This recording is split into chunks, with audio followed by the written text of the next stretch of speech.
Connaissez-vous le portage salarial? De nom, probablement, oui, mais est-ce que vous savez concrètement comment ça fonctionne et tout ce que ça peut apporter à un travailleur indépendant? Eh bien, on va justement en parler avec Christian Persson, PDG d'Humalis Group. Bonjour. Bonjour. Alors, Humalis Group est donc spécialisé dans le portage salarial, principalement dans les domaines de l'informatique et de l'ingénierie.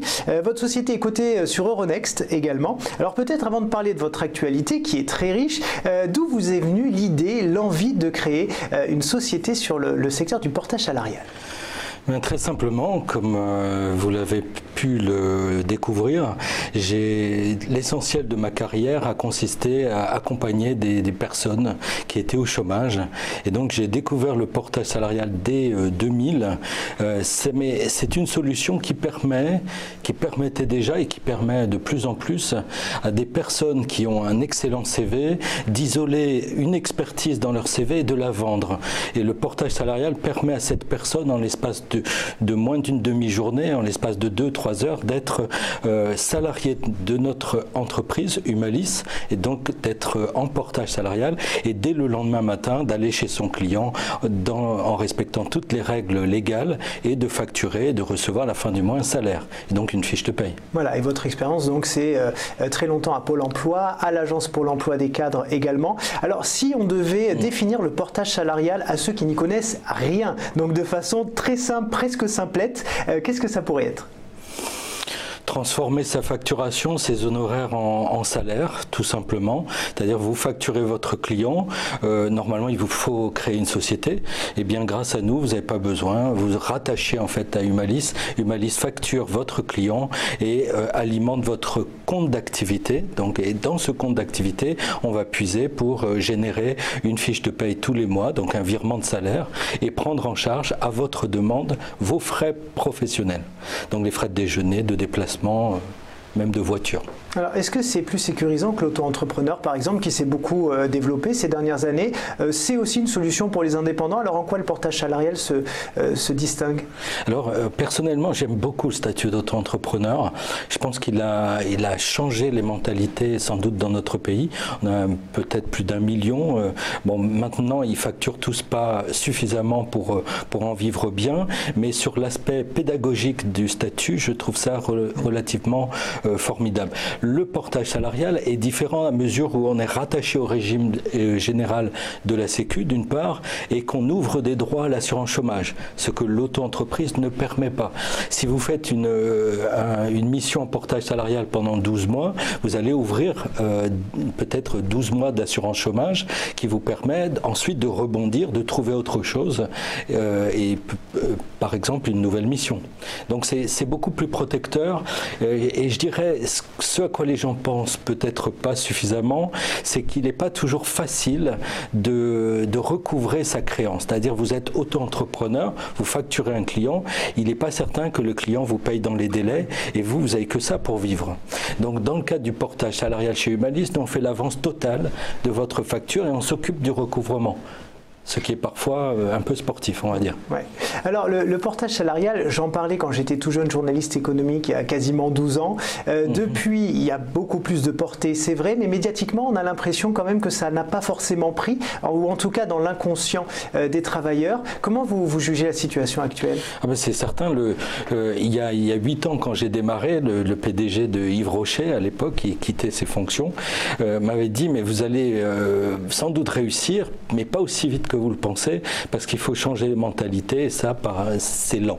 C'est lent, changer les mentalités. Avoir un salarié qui trouve lui-même ses missions, donc son travail quelque part, c'est quand même très étrange pour la majorité des salariés en France. Un salarié porté, c'est un indépendant. S'il ne trouve pas de business, il n'a pas de salaire. Ouais. Aujourd'hui, il y a combien de salariés portés alors par rapport à il y a 10 ans, par exemple? On a évalué à 35 000 équivalents temps plein, mais sans doute ça signifie qu'il y a plus de 100 000 personnes qui exercent sous ce statut.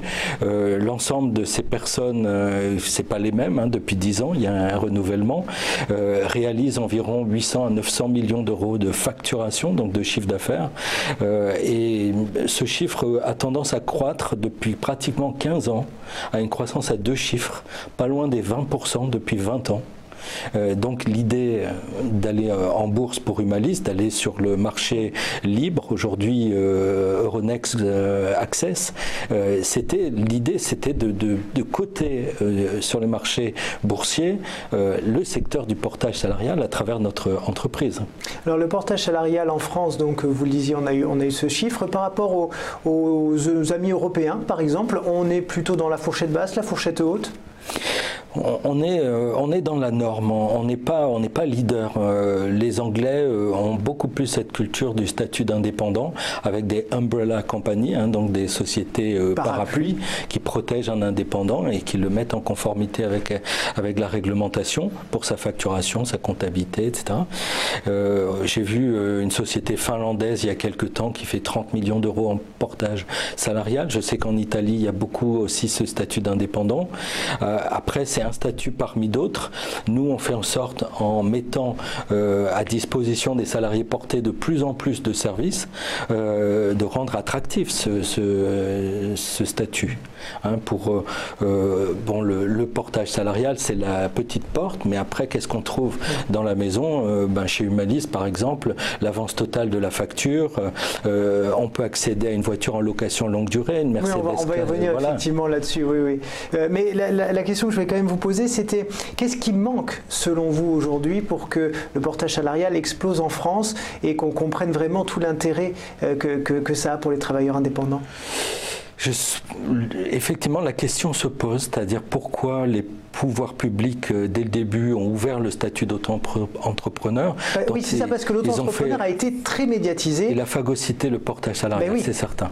Donc, parce que sans doute que le portage salarial exigeait d'ouvrir un chapitre particulier dans le Code du travail, et que ça, c'est extrêmement difficile dans notre pays. Toucher à un chapitre du Code du travail, ce qui est normal d'ailleurs, exige de mettre autour de la table les syndicats, le patronat, la puissance publique, et cela est extrêmement long. C'est long, et ensuite il y a tout un travail de pédagogie à faire par les différents acteurs. C'est pas évident. Alors on va revenir justement sur l'actualité dont vous parliez à l'instant, c'est-à-dire une voiture de fonction pour les salariés portés. Ça, c'est spécial Humalis. Exactement. Je pense que vous pouvez donc voir sur notre site une photo de Philippe. Philippe est un consultant, un chef de projet en informatique qui est chez Humalis depuis plusieurs années, pas chez le même client, et il avait besoin d'une voiture parce que la sienne était tombée en panne, et avec ses fiches de paye d'indépendant, il ne pouvait pas accéder facilement à une location longue durée. Et donc par notre intermédiaire, il a pu accéder à une voiture, c'est en l'occurrence une voiture hybride Toyota, une somme qui est neuve, 30 000 euros, et nous avons souscrit en son nom, enfin pour lui, le contrat de location longue durée avec le distributeur, et ça a beaucoup plu à la Société Générale qui nous a proposé un contrat cadre pour permettre à nos salariés portés, tous des ingénieurs, d'accéder à une voiture en LLD. Oui, parce que c'est effectivement très compliqué pour tous les indépendants, que ce soit d'avoir un prêt pour une voiture, pour une maison ou pour n'importe quoi. Et du coup, c'est vrai que cet accompagnement, il est assez inédit finalement. Il est inédit, il n'est pas facile parce que chacun sait qu'une voiture de fonction suscite beaucoup de questions de la part des URSSAF, de la part peut-être de l'administration fiscale. Donc nous, on a travaillé avec un expert indépendant, un ancien directeur du contrôle de gestion, avec notre expert comptable, et en interne, nous avons une juriste qui est avocate pour réussir à structurer cette offre en respectant toutes les contraintes. Alors, on l'a appris hier, et c'est une excellente nouvelle pour vous. Vous êtes pressenti par la direction de Ernst & Young pour devenir entrepreneur de l'année dans la région des Hauts-de-France 2018. Alors, c'est la région des Hauts-de-France, mais aussi peut-être vous pouvez le devenir sur l'ensemble de la France. Alors, une réaction, qu'est-ce que ça vous fait finalement, après tout ce travail accompli, d'être reconnu pour vos qualités d'entrepreneur ? En effet, j'ai été sollicité il y a plusieurs mois par la direction régionale de Ernst & Young. Pour le moment, j'ai été reçu à 3-4 reprises parmi d'autres candidats. Je ne suis pas le seul.